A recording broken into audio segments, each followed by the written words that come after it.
No dia 26 de julho, durante a cerimônia de abertura dos Jogos Olímpicos em Paris, agentes desconhecidos realizaram uma operação coordenada de sabotagem na malha ferroviária francesa, deixando milhões de passageiros presos. Inicialmente, ninguém reivindicou a responsabilidade pelo ataque, que ainda está sendo investigado. No entanto, especialistas em inteligência levantaram a hipótese de que a Rússia poderia estar envolvida. Embora não existam evidências claras que apontem para a Rússia, há fortes motivos para essas suspeitas. Nos últimos meses, o governo francês adotou uma postura mais agressiva em seu apoio à Ucrânia, e o governo russo não gosta do Comitê Olímpico Internacional, que baniu os atletas russos de competir nos Jogos desse ano. Além disso, desde o início desse ano, oficiais de inteligência europeus e norte-americanos têm conectado uma série de operações de sabotagem em toda a Europa ao serviço de inteligência GRU da Rússia. Esses ataques eles envolvem incêndios criminosos e outras táticas, algumas vezes direcionados a redes de transporte, e ocorreram em mais de meia dúzia de países europeus, incluindo a República Tcheca, Estônia, Letônia, Alemanha, Polônia, Suécia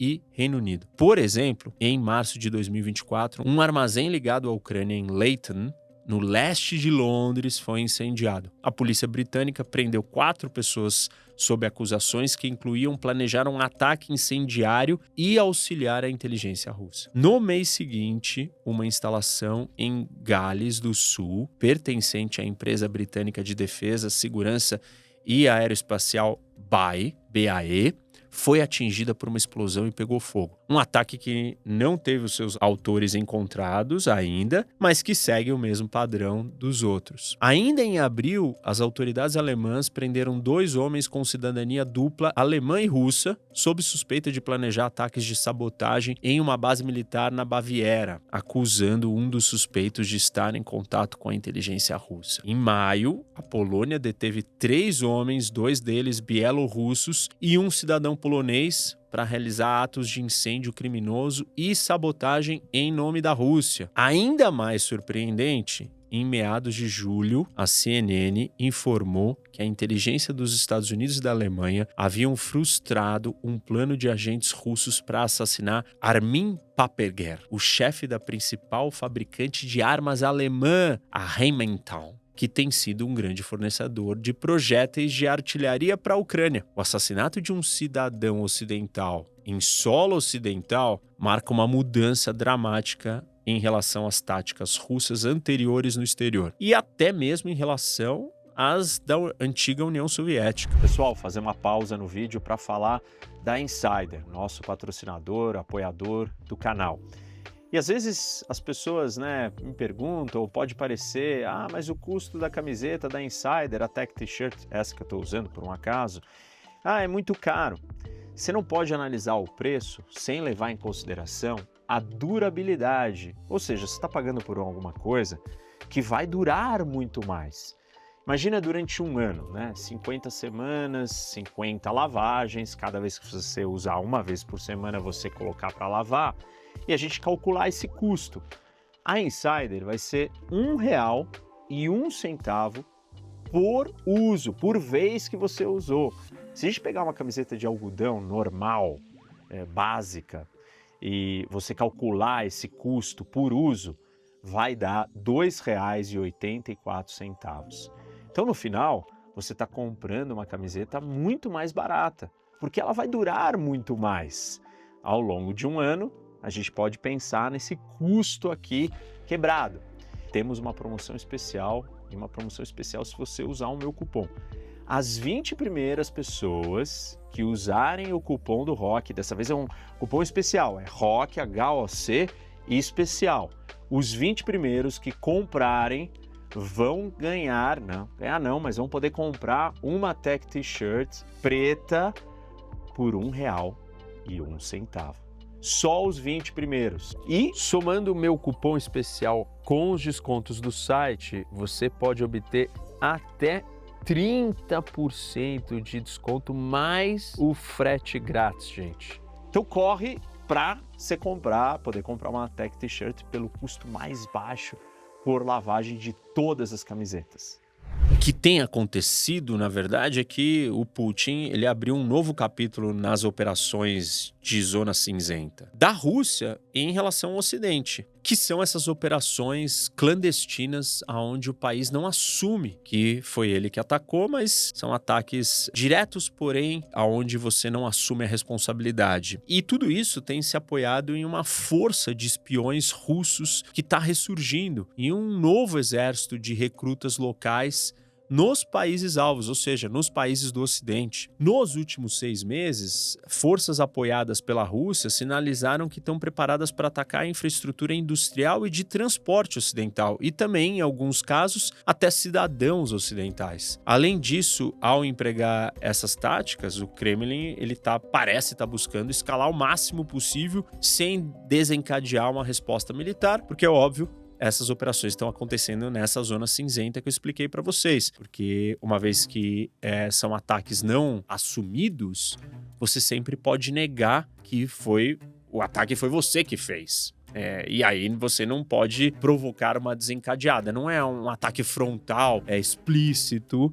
E por isso que não vai levar uma resposta militar mais severa do Ocidente. A gente ainda pode fazer uma distinção mais sofisticada em graus aqui, né, dessas operações de zona cinzenta que você não admite oficialmente. Vamos pegar, por exemplo, a política de eliminar líderes inimigos como a de Israel, que fez com o líder do Hamas. Ali é muito mais evidente que foi Israel, apesar de Israel não ter admitido publicamente, porque é uma explosão, a morte de um líder é diferente do que o Putin e a Rússia estão fazendo agora no Ocidente. O que eles estão fazendo é muito mais sutil, porque é uma sabotagem de alguém que você não sabe muito bem, e porque um cidadão qualquer, que é o presidente ou dono de uma indústria de armas. Percebam, tem graus de diferença nessas ações de zona cinzenta. Voltando, o Ocidente, então, ele tem se sentido completamente despreparado para lidar com essa nova ameaça. Por enquanto, os Estados Unidos e os seus aliados europeus, eles têm lidado com cada ataque separadamente, em vez de tratar isso como parte de uma campanha maior e mais ampla vindo da Rússia. E embora algumas operações russas tenham sido interrompidas, os países da OTAN até agora não conseguiram desenvolver uma estratégia, uma abordagem coletiva para esse novo tipo de ameaça. Com o potencial de causar caos em grande escala, esses ataques eles poderiam se tornar uma ameaça desestabilizadora num momento de incerteza política na Europa e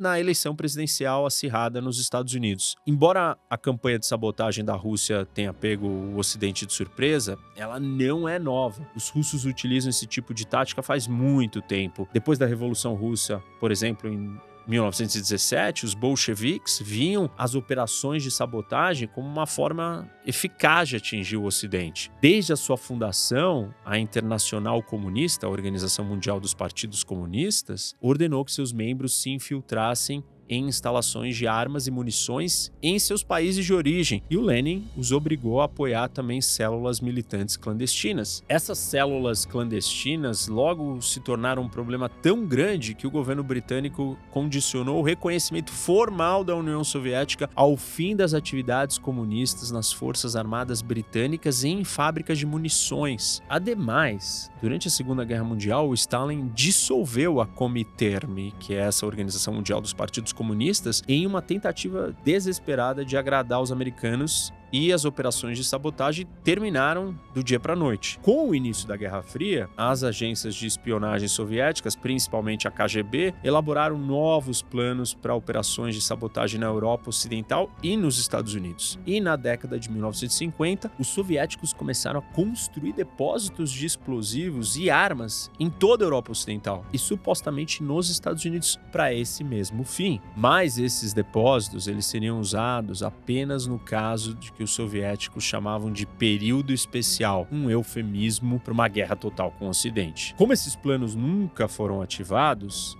as agências de espionagem ocidentais concluíram que as estratégias de dissuasão reforçadas tinham forçado a KGB a abandonar as operações ofensivas de subversão no Ocidente. Mas, no fundo, as táticas nunca foram completamente descartadas, como as forças de inteligência do Putin deixaram claro agora. Antes de eu voltar para os casos do presente, eu quero aprofundar um pouco mais na história com alguns exemplos. Depois da Segunda Guerra Mundial, a inteligência militar soviética ela recrutou muitos agentes com vasta experiência em sabotagem, como, por exemplo, o Ivan Shilokov, um jovem piloto de combate com um impressionante histórico de explosão de pontes na Espanha durante a Guerra Civil Espanhola. Junto com a sua esposa, Nadia, foram enviados para a Europa Ocidental como assassinos e a principal tarefa deles era eliminar traidores, incluindo prisioneiros de guerra que haviam lutado pelos alemães. Veterano da brutal guerra dos soviéticos contra os nazistas, o Shilokov estava ciente dos riscos. Abre aspas. Após um ano dos 5 casais realizando essas missões, apenas Nadia e eu estávamos ainda vivos. Fecha aspas, escreveu ele mais tarde. Ainda assim, ele não hesitaria em explodir fábricas de munições ou instalações militares ou matar os diretores dessas fábricas se fosse ordenado a fazê-lo. Em Moscou, também existiam operadores experientes prontos para comandar agentes como Shilokov.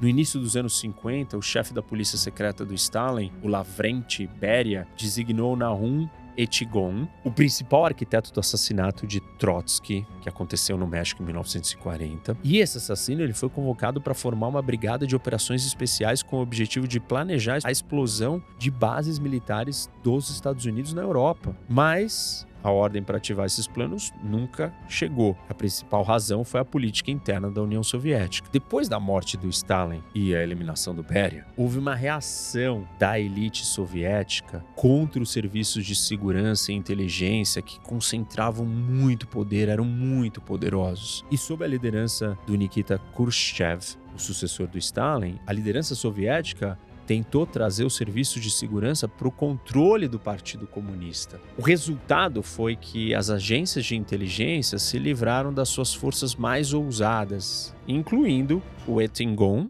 o assassino do Trotsky, que foi enviado ao Gulag por 11 anos. O Shilokov, aquele que eu comentei com vocês, com a esposa, com a Nadia, ele foi trazido de volta e designado a uma unidade de forças especiais no Distrito Militar de Leningrado. Nos anos seguintes, a inteligência militar soviética e a KGB adotaram uma abordagem um pouco mais cautelosa. E nas últimas décadas da Guerra Fria, embora os soviéticos evitassem o uso da sabotagem, eles compreenderam a eficácia desses ataques e mantiveram essa opção em reserva. Essa expertise ela se mostraria crucial para o Putin quando ele iniciou a sua guerra mais ampla contra o Ocidente em 2014, quando ele anexa a Crimeia e especialmente depois da invasão total da Ucrânia em 2022. Quando o Putin chegou no poder no final dos anos 90, ele herdou as capacidades de sabotagem dos soviéticos, junto com grande parte da infraestrutura de inteligência que existia naquela época, que permaneceu quase intacta, com o SVR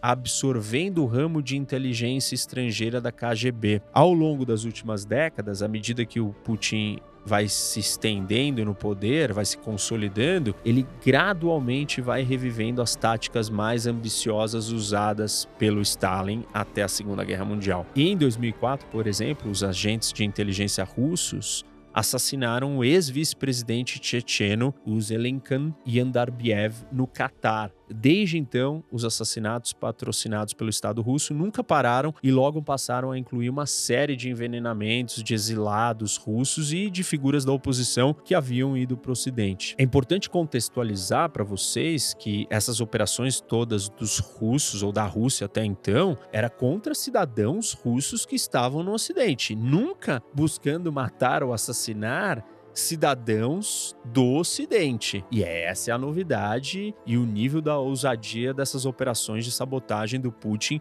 nos dias de hoje. Vamos lá, hein? continuando aqui na nossa história. Em 2014, quando a Rússia invade o leste da Ucrânia, o Putin também adicionou a sabotagem a essa mistura. Entre outubro e dezembro daquele ano, uma série de depósitos de munição da República Tcheca, um país da OTAN, foram bombardeados e destruídos. Os tchecos estavam fornecendo armas para a Ucrânia na época. O governo tcheco parecia não saber como responder e só em 2021, 7 anos depois, finalmente se aponta o dedo para a Rússia nessa situação que aconteceu na República Tcheca. Depois da interferência da Rússia na eleição presidencial nos Estados Unidos em 2016, o Ocidente começou a denunciar operações encobertas russas na tentativa de fazer Moscou recuar. Mas a inteligência militar russa não mostrou nenhum sinal de desaceleração e no final da década de 2010, as agências de espionagem do Putin estavam recrutando uma nova geração de agentes. Em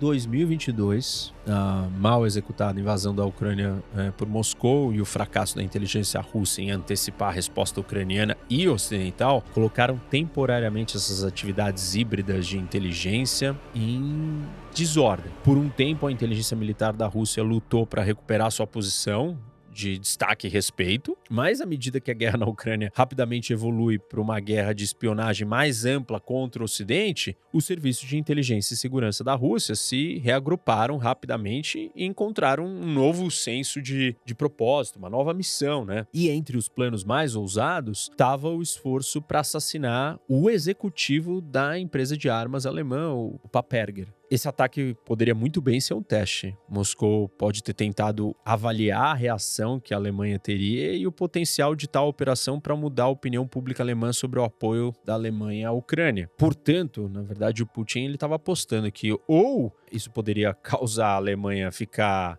mais contra a Rússia, ou com uma posição mais dura contra a Rússia, ou, na verdade, mexer com a opinião pública da população na Alemanha e fazer com que eles não quisessem mais apoiar a Ucrânia e brigar com a Rússia, no caso, né? Já em abril, a casa de verão do Paperger, na Baixa Saxônia, foi incendiada. Mesmo com ativistas de esquerda assumindo a responsabilidade, os agentes russos estavam seguindo Paperger, planejando já o seu assassinato. Bom, temos outros episódios estranhos que estão acontecendo em um dos mais novos membros da OTAN, a Finlândia. Nesse verão, intrusos misteriosos têm invadido torres de água e estações de tratamento na Finlândia. E eles não estão roubando nada, o que não é surpreendente, já que tem pouco para ser roubado, né, numa estação, numa torre de água. Mas existe outra razão pelas quais alguém pode querer invadir estações de tratamento de água, para sondá-las em preparação para futuros ataques ou para causar preocupação pública sobre a segurança da água nas torneiras. Até agora, as autoridades finlandesas não prenderam nenhum suspeito. No entanto, essa campanha de invasões é um exemplo claro da agressão não militar que a Rússia tem aperfeiçoado. Os tais ataques de zona cinzenta que eu comentei com vocês há pouco. Os ataques às instalações de água na Finlândia começaram em Porvoo, uma cidade na costa sul, onde as autoridades relataram que alguém tentou invadir a torre de água da cidade 2 vezes. Depois, aconteceram em Sipoo, perto de Helsinki, também na costa sul da Finlândia, onde autoridades locais relataram tentativas de invasão em sua estação de tratamento de água.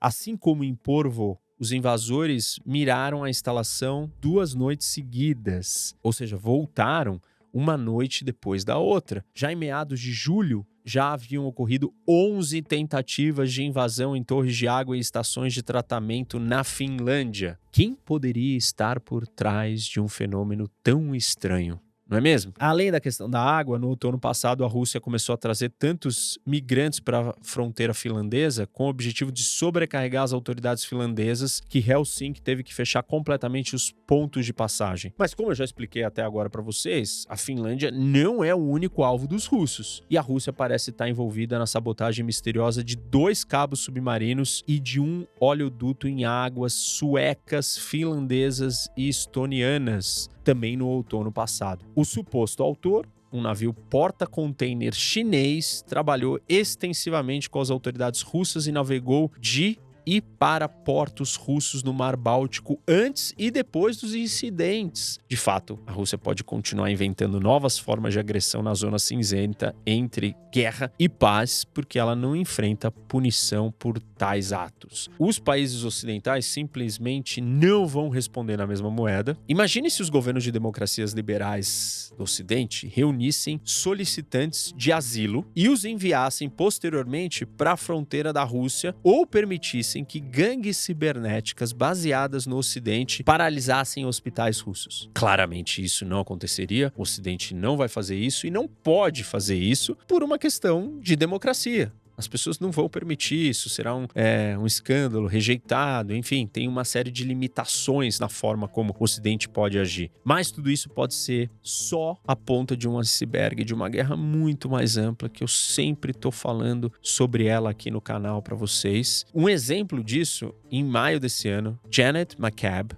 administradora adjunta da Agência de Proteção Ambiental dos Estados Unidos, a EPA, alertou que a China, a Rússia e o Irã estavam ativamente buscando a capacidade de desativar a infraestrutura crítica dos Estados Unidos, incluindo água e esgoto. No ano passado, por exemplo, um grupo de hackers Cyber Avengers, ligado ao Irã, assumiu o controle de algumas das funções de água na cidade de Aliquippa, na Pensilvânia, e que forçou a autoridade local a mudar para operações manuais. Esse ano, um suposto hack ativista ligado à Rússia tentou interferir nas operações de água em várias cidades do Texas, segundo a CBS News. Ainda mais, além disso, um grupo de cyberespionagem patrocinado pelo Estado chinês, o Volt Typhoon, tem como alvo instalações de água dos Estados Unidos e outros serviços críticos. Agora, as agências de espionagem ocidentais, elas não podem mais alegar ignorância em relação a essa campanha de incêndios criminosos e sabotagem da Rússia e dos seus aliados. E os oficiais dos Estados Unidos e da OTAN já começaram a soar o alarme. Ou seja, o eixo das ditaduras, eles estão tentando fazer com que os europeus experimentem mais diretamente os custos da guerra, na esperança de enfraquecer o apoio público ao esforço de guerra ucraniano. Além disso, um ataque maior à infraestrutura ocidental poderia ter efeitos desestabilizadores de grande alcance. No início de agosto, no acordo histórico de troca de prisioneiros por reféns com a Rússia, os Estados Unidos, a Alemanha e outros países ocidentais concordaram em devolver vários agentes de inteligência russa de alto valor em troca da libertação de líderes da oposição russa, jornalistas e ativistas de direitos humanos, incluindo o repórter do Wall Street Journal, o Evan Gershkovich, que estava preso na Rússia. Entre os entregues pelo Ocidente estava o assassino condenado Vadim Krasikov, um confidente próximo do Putin, diretamente implicado em operações no Ocidente. O fato do Putin ter ido ao aeroporto para cumprimentar pessoalmente os assassinos e espiões inevitavelmente elevará o moral e a agressividade das agências de inteligência. Além disso, esse ato passa uma mensagem clara para todos os agentes: quem trabalha em prol do regime nunca será esquecido.